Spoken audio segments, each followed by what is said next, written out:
Hello guys, this is Shankar Pratap Singh and you are watching SPS astrology. दोस्तों, आज का जान लेते हैं और आज का जो विचार है वो हमें भेजा है सिद्धांत नदारे जी ने। और ये लिखते हैं, if seventh lord is afflicted by malefics in 12th house but aspects its own house, seventh lord is strongest in shadbala, what will be the results of the seventh house. बहुत अच्छा क्वेश्चन है सिद्धांत जी।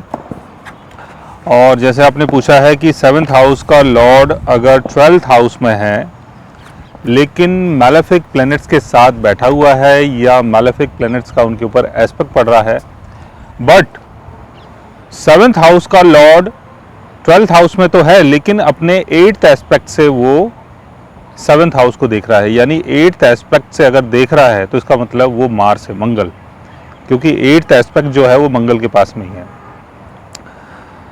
और मंगल जो है वो षडबल में भी बहुत स्ट्रांग है। तो रिजल्ट क्या होगा? देखिए, मंगल अगर अपने घर को देख रहा है तो वो अपने घर को स्ट्रांग करता है। कोई भी ग्रह अगर अपने घर को देखता है तो अपने घर को स्ट्रांग करता है। लेकिन सेवन्थ हाउस जो है वो मैरिज का हाउस माना जाता है, और मंगल अगर 12th हाउस में है तो आपकी कुंडली में मांगलिक दोष बन जाता है।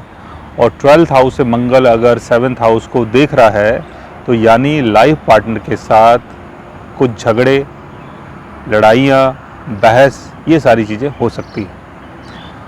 और 7th हाउस का लॉर्ड होने के कारण मंगल 12th हाउस में है, तो 12th हाउस में होने से क्या होगा कि 7th हाउस की चीज़ों का लॉस होगा, क्योंकि 7th हाउस का लॉर्ड अपने से 6th हाउस जाके बैठा हुआ है।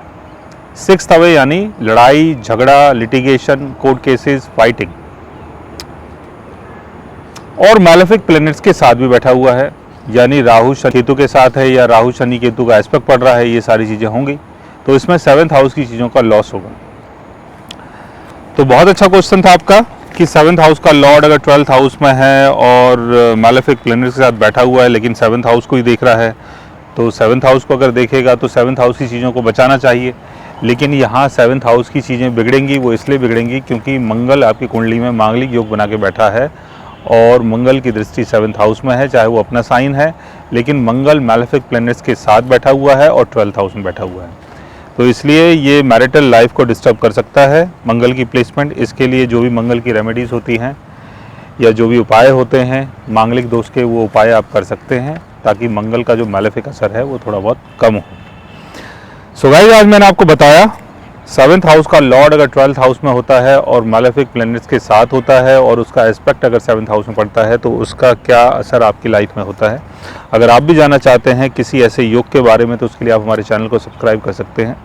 और अगर आप हमसे बात करना चाहें, कंसल्ट करना चाहें, पर्सनली हमसे मिलना चाहें तो आप हमारी वेबसाइट के थ्रू, हमारे ऐप के थ्रू हमसे मिल भी सकते हैं, बात भी कर सकते हैं, और गाइज आप हमसे कंसल्ट भी कर सकते हैं। So guys, take care, love you all and good bye.